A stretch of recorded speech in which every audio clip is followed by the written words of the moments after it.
Hey, what's up everyone? Welcome back to my world of stocks. Hope you're all doing well.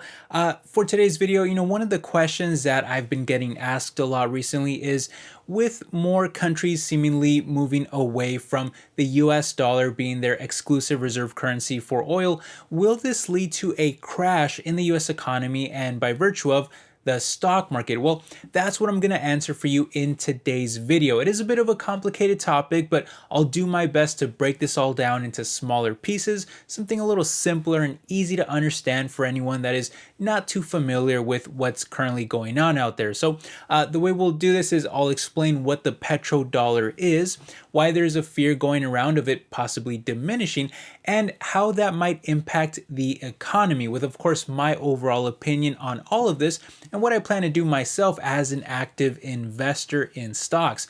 Okay, so jumping straight into this, let's start with a quick explanation of what the petrodollar even is. Well, when we really think of oil, it's kind of like the lifeblood of our modern world, right? It's used for energy, for lubricants, for different chemicals. It's in fertilizers and pharmaceuticals, plastics in general. I mean, there's so much that petroleum can and really is used for, which has made it so valuable over time. Well, ever since the 1970s, most oil has been traded in US dollars. And there's two primary reasons for that. Now, number one, the US dollar was relatively considered the strongest currency and is the world's really reserve currency. So it provided a lot more stability to oil producing countries that used it. Now, number two, this is a big one here. America essentially offered military security and protection in these regions for any country that agreed to sell their oil for dollars. A famous example of that is Saudi Arabia, of course, who in exchange for military protection and access to America's markets, essentially agreed to price their oil in dollars and invest a large portion of that revenue back into the US economy and buy treasury bills. This was kind of a secret agreement that was made in 1974. Does get a little complicated, and it didn't directly state that their oil would be priced in dollars, but it was sort of implied and ultimately led to that happening. Anyway, all of this also led to several advantages for not just the oil producers, but obviously a giant one for America in particular, who now saw demand for their currency rise, which not only strengthened their position as the world's reserve currency, but because the demand was so high, it also allowed them to print more money while not devaluing their own currency. On top of that, it also allowed them to borrow at lower interest rates because everyone was buying their treasury bills, which sent the interest rates down. And because they're the world's reserve currency, when other countries borrow and pay back money, they often do that in dollars too, which sends demand rising by even more. All of this to say that it ultimately gave America a ton of financial strength and involvement and influence around the world, which of course continues to this day. However, there's a fear going around now that things might be changing and to the detriment of America and the US dollar. So what exactly is going on here? Well, there's a few reasons for this sentiment going around right now. For one, America has seen growing tensions with many of the biggest players in the market. For example, they imposed sanctions on Iran, making it more difficult to sell oil in dollars. And because Iran has several ties to China, well, they're now bartering deals with them, like exchanging oil for goods, and have even used the Chinese yuan currency for selling their oil as well. Now, the same can be said for Russia, which is the second largest oil exporter in the world, only behind Saudi Arabia, and they too have many sanctions on them right now by the US because of the war in Ukraine. So they've now turned to using more currencies in their transactions too, including of course their own currency, the Russian ruble, as well as even the Chinese yuan. Now, reason number two though, many of the countries that have been really so dependent on America or have been heavily tied to America are now looking for different ways to create more economic independence for themselves, kind of separating themselves from relying so heavily on that US dollar. And then that really kind of leads to reason number three, as many of these nations are now turning to each other for greater collaboration and cooperation without the US. The idea being that if many of these smaller nations work together, they can be just as strong as Big Brother America. And so we're now seeing greater collaboration from some of the biggest players in oil and elsewhere, especially from China, who continues to invest in just about every part of the world, kind of getting their tentacles spread out everywhere, making new deals and offering big incentives for using the Chinese yuan as opposed to the US dollar. And another big example of some of this is Saudi Arabia, of course. What has been really one of America's most relied on petrodollar users has more recently made some questionable decisions that is now fueling the fear of the petrodollar slowly deteriorating. For one, just a couple months ago, they let expire that 1974 Economic Cooperation Agreement with the US that we talked about earlier without any renewal. And although I can't tell you if the two countries are still working on getting a new deal signed, there are some reports out there saying that they are working on different deals. So that, is possible that something gets announced relatively soon. But regardless, it's already been enough reason to raise concern, especially given that Saudi is now reportedly accepting different currencies in certain cases, including the Chinese yuan.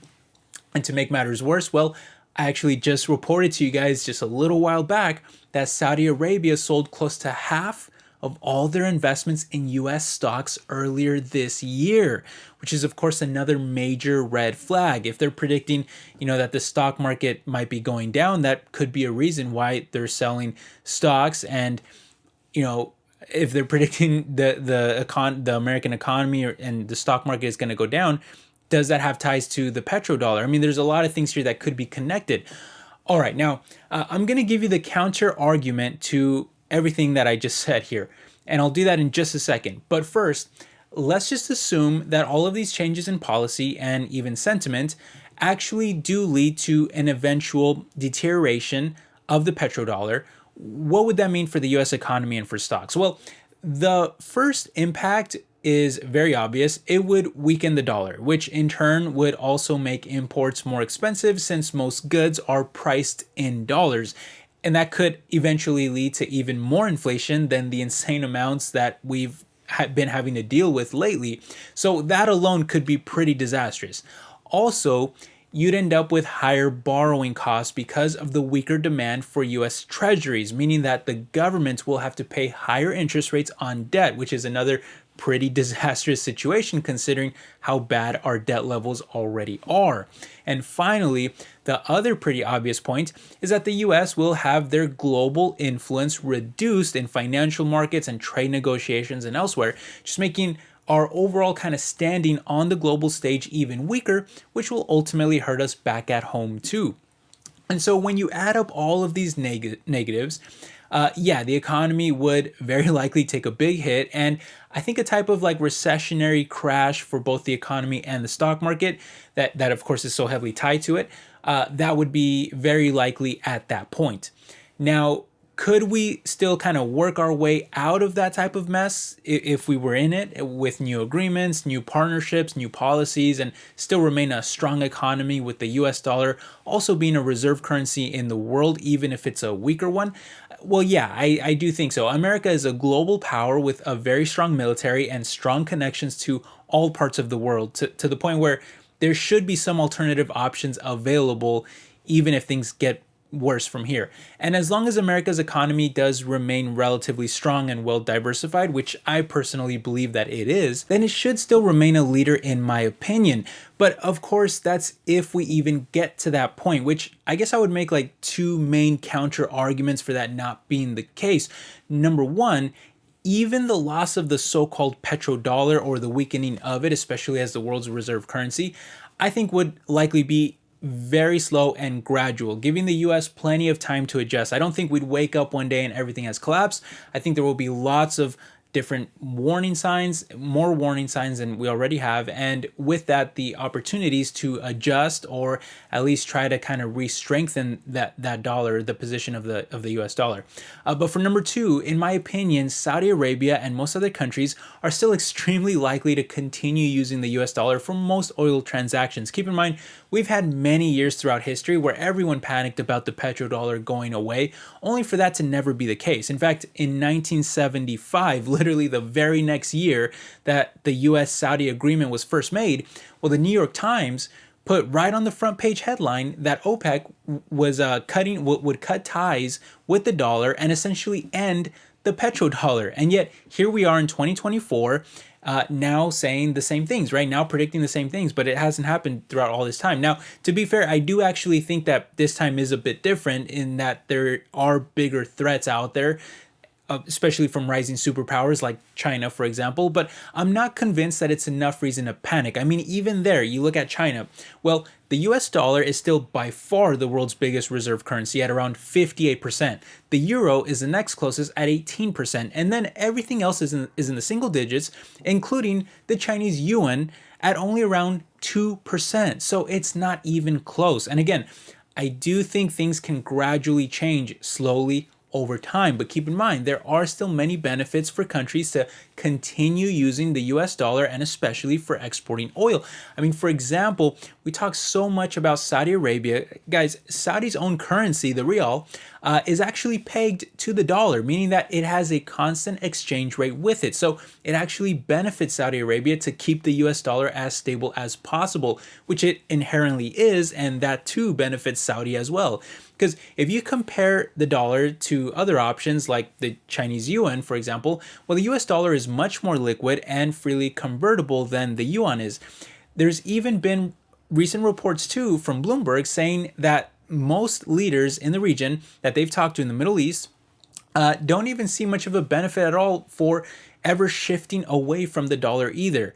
But then, of course, why did Saudi sell so many stocks, and why did they allow that economic agreement with the US to expire?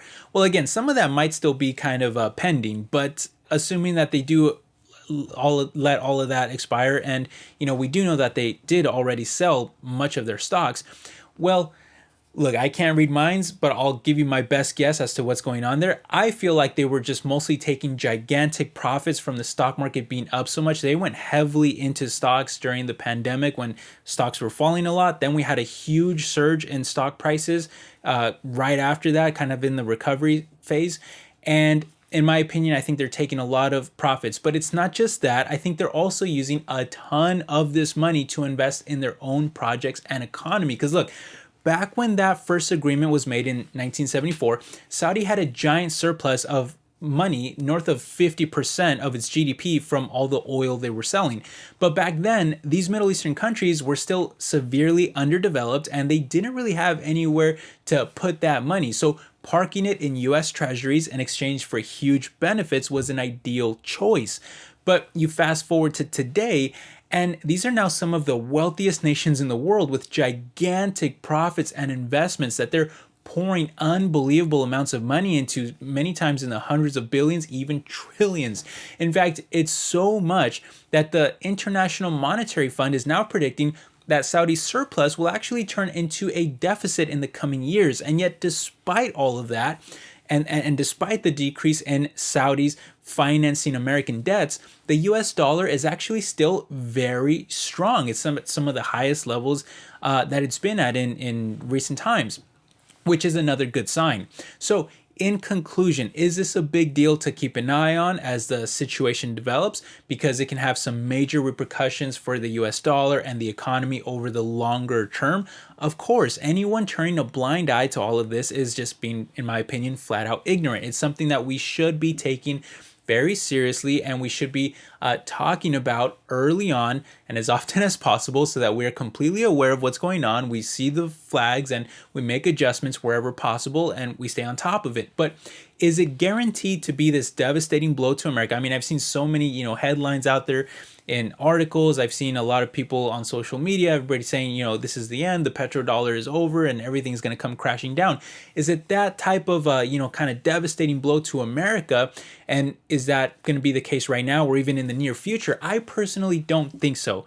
I think there might be a little bit of an overreaction here in that even if things do get much worse, I think it'll take a long time to really start to see the big impacts of that. And frankly, I'm more concerned about more immediate pressing matters like our current interest rates and inflation that I think is much more likely to cause a crash for the economy and the stock market within the next couple years. If you're asking me like what's going to crash the stock market, what's the biggest threat to it here soon, I would say it's probably that. I would say it's just the current state of our economy in general. We already have enough issues already.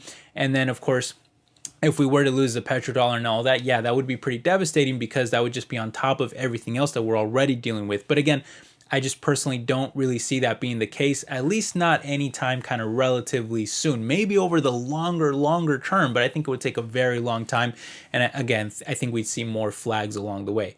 But hey, that's just my opinion. I could be wrong. And so I'd love to hear what you all have to say down below in the comment section. Personally, I'm still investing in stocks long term, but I will also be keeping a very close eye on this situation going forward because I think it does benefit us as investors to be aware of everything going on at the macro levels too.